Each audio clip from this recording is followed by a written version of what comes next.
Salut les amis, c'est Samuel, très content de vous retrouver aujourd'hui pour une nouvelle vidéo. Il s'agit de la marque 3A, donc qui est un dérivé en fait de 3Zero. 3A, ils font tout ce qui est robot et 3Zero, tout ce qui est figurines de film, ce genre de choses.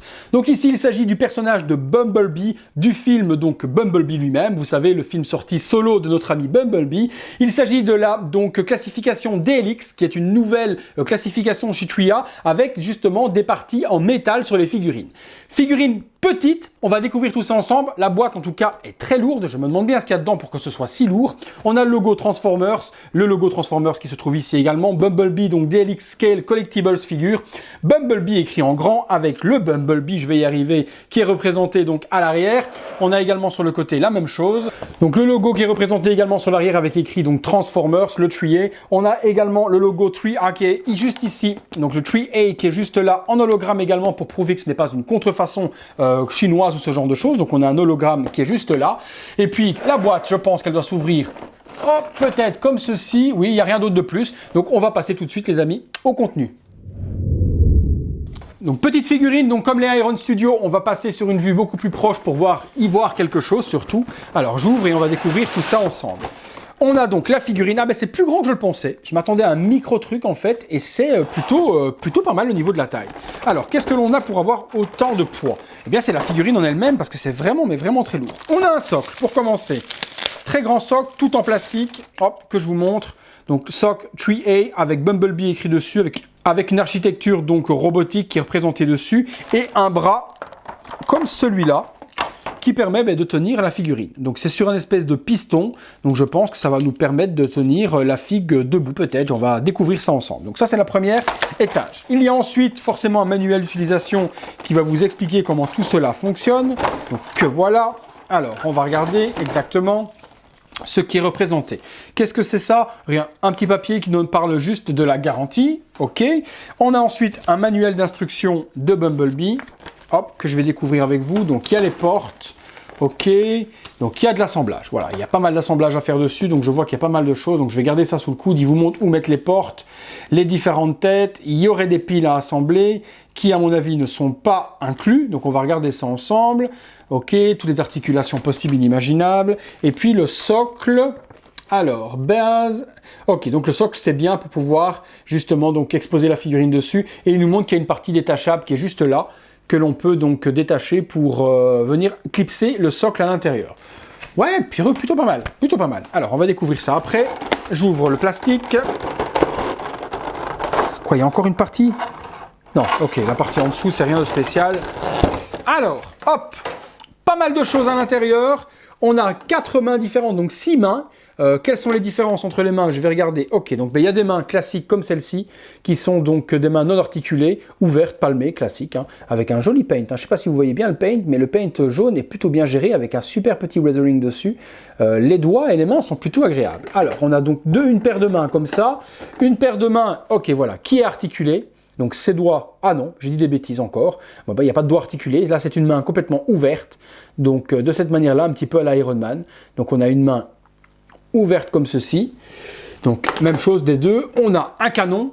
Le paint est juste, mais de fou. La peinture utilisée dessus est vraiment de fou. Alors le canon, regardez-moi l'application de la peinture avec l'usure, etc. dessus. C'est vraiment, mais vraiment ultra bien géré. Franchement, je trouve ça super cool. Le canon devant. Ouais, non, c'est pas mal. Franchement, en tout cas, au niveau de la qualité, c'est vraiment quelque chose de top. On a les portières. Alors, 4 portières. Hop. De la coccinelle, puisque forcément, dans Bumblebee, il a l'apparence d'une cox. Donc, on a la petite portière de la coccinelle qu'on va venir clipser. Même chose, regardez, au niveau de la peinture utilisée, c'est plutôt bien fait. La petite vitre fumée devant. Ouais, non. Regardez les détails dans la porte, avec la petite poignée et autres, la partie pour ouvrir la vitre. Non, c'est vraiment hyper bien détaillé. On a les petites vitres, à mon avis. Alors, qu'est-ce que c'est que ça? Je découvrirai après avec vous, mais ça a l'air d'être une autre porte, peut-être une porte arrière, mais elle est pliée sur elle-même. Donc, on verra où ça se met exactement. Même chose, hyper bien détaillé aussi. Ah, franchement, je suis épaté de la réalisation de ce petit Bumblebee. Alors, le Bumblebee, justement, il est là, dans un petit plastique. Je le prends, c'est très lourd. Donc on sent qu'il y a du métal dedans parce qu'effectivement c'est assez lourd. Je vais poser ça là pour le moment. Ouais, effectivement ça pèse. Ça fait son petit kilo. Regardez la taille. qui est plutôt appréciable. Je m'attendais à un micro truc et ça fait un bon 20 cm de haut. C'est plutôt quelque chose qui est plutôt grand. Regardez par rapport à une main. Je m'attendais à un micro truc de cette taille-là dans le creux de ma main qui allait faire à peu près cette taille. Donc une micro machine comme dirait mon ami Rida. Et ici on a une belle figurine d'une super belle taille. Je vous montre de près également que vous puissiez voir. Regardez le niveau de détail. La tête du Bumblebee, ben, c'est lui tout craché. J'adore. Vraiment, regardez en plus l'effet des yeux que ça donne super joli. La carrosserie, on reconnaît tout de suite la coccinelle, l'architecture, les jambes. Ouais, je sens qu'il y a des parties froides, donc il y a des parties métal, effectivement, je sens ici au niveau des bras, au niveau des chevilles ici également. On a du métal dedans, donc je le sens. On sent, regardez, les petits feux arrière de la coccinelle qui se trouvent juste là sur les chaussures. Ouais, non, il est vraiment, mais vraiment, vraiment joli ce petit Bumblebee. Ah, il est top. Les mains sur la figurine de base sont des mains totalement fermées. Et après, ben, on va regarder un petit peu niveau articulation ce que ça donne. Comment est-ce qu'on peut articuler ça? Alors, est-ce que ça bouge plutôt bien? Ouais, ça bouge plutôt pas mal. Hein. Regardez, on peut vraiment lever bien. On a des articulations ici en double articulation au coude. Donc l'articulation du coude se permet de se plier en deux. Donc on a une double articulation, donc qui nous donne une bonne pose. Alors, je regarde. Ouais, les articulations au niveau des rouages ici tournent super bien aussi. Non, on a vraiment quelque chose qui est bien. Alors les jambes, pas de problème, ça croque un petit peu, mais c'est parce que c'est du neuf. On peut plier double articulation au genou aussi, donc pas de problème pour donner des poses. Donc on pourra également ouvrir les jambes sur elles-mêmes. Je regarde, ouais, on peut également ouvrir les jambes. Donc on pourra vraiment super bien articuler ce Bumblebee pour lui donner des poses en glisse, donner des poses de ce que l'on veut. Action, dynamique, ce qu'on a envie, c'est plutôt pas mal géré. Franchement, je suis plutôt agréablement surpris de la réalisation de chez Chuiei. Bien que j'ai connu dans le passé les robots Transformers, les grandes tailles, parce que je vous en ai déjà présenté 2 sur la chaîne, mais là c'est vraiment très joli. Je vais assembler les petites pièces, les amis, on va regarder où quoi va où. Alors je reprends le petit manuel, parce qu'il y a des petites portes et des grandes portes, donc je ne veux pas dire de bêtises. Et en plus, j'ai oublié de vous montrer, il y a également un deuxième casque, qui est un casque version attaque. Donc casque avec la visière par devant qu'on peut remplacer. Vous savez, quand il combat, il a des espèces de nids d'abeilles qui vient se remettre devant ses yeux. Et on a donc ce deuxième HS alternatif qui est plutôt bien géré. Je pense que vu le téton, le PEX, ça ne doit pas être super compliqué à remplacer. Je vais même regarder tout de suite pour vous le dire. Donc, est-ce qu'on peut... En tout cas, tout est bien. Ah, même tout ça, hein, toutes les parties ici devant, les amis, hein, tout ça vient à s'orienter, à bouger. On peut vraiment articuler tout comme on veut. La tête, ouais, voilà, je peux l'enlever comme j'ai envie. Je peux mettre l'autre également comme je le désire, donc ça s'enlève hyper facilement. Et là, on a le look avec donc les yeux qui sont format attaque.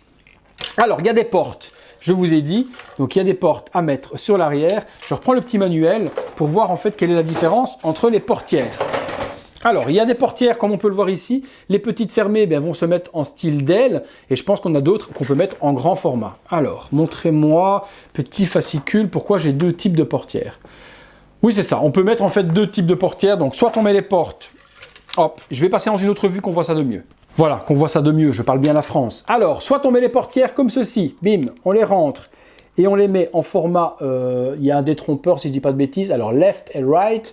Donc, alors, si je dis pas de conneries, on a soit des ailes à mettre en format déplié comme ça, donc je rentre, hop, hop, hop, hop, hop, hop, voilà, soit on les met en format aile déplié, il faut y aller tout doucement pour bien enfoncer, c'est du plastique mou. Donc on met soit les ailes comme ceci, format déplié, ou alors vous avez possibilité, hop, je les retire, hop, retirons, et on peut mettre les ailes si on le veut, donc même chose, il doit y avoir un détrompeur left et right. À mon avis, comme ça, on peut mettre les petites ailes juste ici dans le dos, de cette manière-là, pour avoir un truc beaucoup plus discret. Voilà, bien enfoncé, de cette manière. Donc je préfère honnêtement avoir ce petit look avec les petites portières repliées sur l'arrière, je trouve que ça donne quelque chose de top. Au niveau du bras, donc on peut lui mettre le canon. Le bras, donc à mon avis, doit se déclipser. Voilà, comme ceci, on peut retirer et on peut lui mettre son méga canon, qui à mon avis est la partie la plus intéressante à exposer avec ce Bumblebee. Hein.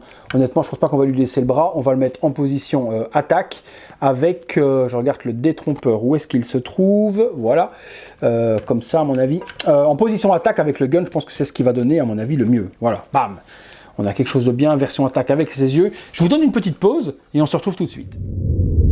Les amis, petite pause dynamique sur la figurine, eh bien elle est juste, mais juste somptueuse. Hein. Tout est vraiment articulé, les pieds, vous pouvez bouger les pieds sur eux-mêmes, vous pouvez bouger les genoux, les articulations. Regardez-moi l'ingénierie qu'il y a ici au niveau du genou, etc. Tout est vraiment organique dedans, c'est juste mais monstrueux. Les articulations, c'est un truc de fou, on fait vraiment ce que l'on veut. Le visage s'illumine au niveau des yeux, donc on peut illuminer les yeux avec un petit bouton poussoir qui est juste là. Donc il y a juste en fait sur le casque, je vais vous montrer sur l'autre tête, vous avez ici le petit logo, hop, je vous montre, voilà, le petit logo Transformers. J'ai malheureusement pas les piles, je suis vraiment dégoûté de pas pouvoir vous montrer parce que les yeux s'illuminent avec juste le petit bouton qui est là. Donc écoutez, je vais essayer de vous montrer, hop, tac, tac, on a un petit... Voilà, on a un petit clic ici, juste sur le bouton Transformers qui est là, et bien sur l'Autobot, vous cliquez et les yeux s'illuminent. Donc ça c'est magnifique, pas de truc à démonter ni quoi que ce soit, juste allumer et éteindre sur le logo Autobot qui se trouve juste là. On a le même sur la tête, et bien sur la tête Battle Combat, on a le même bouton où on peut cliquer pour allumer et éteindre. Je suis vraiment deg, j'ai pas les toutes petites piles et elles sont pas fournies parce que j'aurais vraiment voulu vous montrer eh bien les yeux s'allumer. En tout cas, c'est une magnifique, mais vraiment magnifique figurine. On fait vraiment ce qu'on veut avec. Niveau des poses, vous pouvez la mettre en muséum, en action, en ce qu'on veut.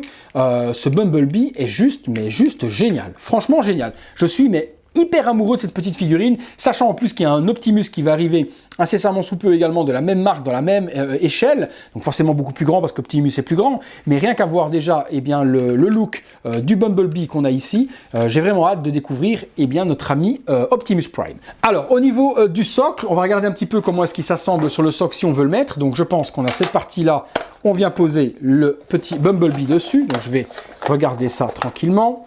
Hop, on va mettre Bumblebee là pour le moment, parce qu'il y a cette partie d'ingénierie qui est ici et que l'on peut mettre. Alors, où est-ce que tu te mets, toi? Comme ça? Ok. Donc, si tu te mets comme ça, ok. Et donc, cette partie-là, je regarde, à mon avis, c'est peut-être pour la mettre en action. Je ne comprends pas trop. Ça arrive, les amis, que de ne comprennent pas comment fonctionnent les choses. Donc, comment marche ce socle? Action Stand, est-ce qu'il sert à faire quoi? Alors, pack. Donc c'est articulé, donc ça on peut le bouger, d'accord. C'est sur piston, jusque là je comprends aussi. Release hold. Alors quoi release hold? Il y a un bouton pour reliser, ok. On peut bloquer, ok, jusque là je comprends aussi. Alors j'essaie de comprendre avec vous. Alors le socle est orientable d'après ce que me dit. Ok, donc on peut avec le piston qui est ici, donc orienter et monter les choses, vous voyez. On peut orienter la chose avec le piston. On peut mettre le piston en position et le verrouiller avec le petit bouton qui est là, ce qui fait qu'il ne bougera plus. Et cette partie, excusez-moi pour la mise au point, je vais la mettre comme ça, ce sera plus simple, on y verra plus clair les amis. Avec la partie qui est ici, qui est, d'après ce qu'ils disent, orientable. Oh la vache, c'est quoi? C'est une grue? Je comprends pas. Vous me direz, vous, dans les commentaires, si vous savez, il y a la partie qui est ici, qui disent à l'arrière de Bumblebee, que l'on peut enlever pour venir mettre eh bien, cette petite tige dans les fesses de Bumblebee, mais personnellement, ça me fait un Bumblebee qui vole. Donc, je ne comprends pas trop l'intérêt de cette tige. Ça me fait un Bumblebee qui s'envole. Alors, à moins, j'essaie de comprendre. Donc là, ouais, ok, ça grippe, ok. Ouais, à moins de mettre un Bumblebee en l'air. Mais j'essaie de vous montrer. Le Bumblebee, voilà, est en l'air, mais je vois pas l'intérêt. À moins de faire un robot d'expo, je comprends pas. Alors, je comprends pas. Ça monte. Ok, ça descend. Bon, ben ce stand restera une énigme pour moi. Ok, on peut donc orienter ok, d'accord, je peux le retirer, le socle, et orienter différemment. Jusque-là, je suis encore. Mais ce qui fait que de toute manière ou d'une autre, il ne touchera jamais le sol. Donc je ne comprends pas l'intérêt de ce socle. Je ne comprends pas l'intérêt de ce socle. Voilà, je ne comprends pas du tout, mais alors du tout l'intérêt du socle, les amis. Je vais être honnête avec vous. Je ne vois pas du tout à quoi il sert. L'exposer comme ça, oui, dessus, ok, ça peut faire joli. Mais sinon, la petite tige qui le met en lévitation, je ne comprends pas. On passe tout de suite, les amis, à la conclusion. Voilà les amis, conclusion sur ce petit Bumblebee de chez 3A, donc 3A, 3A, vous appelez ça comme vous voulez, version donc DLX, donc nouvelle classification de petites figurines qui font, celui-ci doit faire à peu près 20 cm. Je trouve que c'est vraiment, mais vraiment génial. C'est une très bonne opportunité pour ceux qui n'ont pas beaucoup de place et qui n'ont pas non plus le budget pour les tout gros robots de 45-50 cm. Ici, on a vraiment une opportunité qui est vraiment, mais bien saisi. C'est une taille qui est vraiment hyper cool. Je voyais ça très petit. Au final, je suis très surpris par la taille parce que c'est une belle taille. Regardez par rapport à ma main. Ça fait 20 cm. On a vraiment une jolie figurine. Je m'attendais à un machin pas plus gros que ça, pas plus gros que ce petit truc-là. Et on a une très belle figurine. Au niveau du tarif, les amis, on est aux alentours de 150 €. Donc, c'est pas trop cher non plus au niveau de la réalisation. Surtout qu'on a du métal, une application de peinture qui est juste mais super jolie. Voilà, donc niveau ingénierie, etc., tout ce qui est utilisé sur le robot, on reconnaît vraiment toutes les parties de la coccinelle, le moteur qui est ici devant avec la courroie, etc. C'est un truc de dingue. Franchement, vous allez le voir dans le visuel comme d'habitude. Après la conclusion, vous avez toujours le visuel et vous pourrez voir en détail toute la machinerie de ce magnifique Bumblebee. C'est une figurine que je vous recommande à 2000%. Si vous êtes fan des Transformers, en tout cas, prenez celle-ci. Elle est à petit budget, elle est super intéressante, sachant qu'il y a également Optimus et si je dis pas de bêtises, Star Wings possible, je sais plus du tout le nom, Starscream peut-être, l'énorme avion. Je pense qu'il y a Starscream qui arrive également dans le même format, donc vous pourrez vous faire les 3 personnages principaux de la licence Bumblebee. Voilà les amis, si la vidéo vous a plu comme d'hab, vous vous abonnez juste là et vous cliquez sur la cloche pour être alerté de tout ce qui se passe sur la chaîne. Vous me lâchez un like si la figurine vous plaît, si la vidéo vous a plu, et comme d'habitude, si vous avez du temps, vous allez sur Utip et vous regardez quelques vidéos pour sponsoriser la chaîne totalement gratuitement. Encore merci de me suivre, ça c'était vraiment un très gros coup de cœur pour moi, et à très bientôt les amis pour une prochaine vidéo. Salut!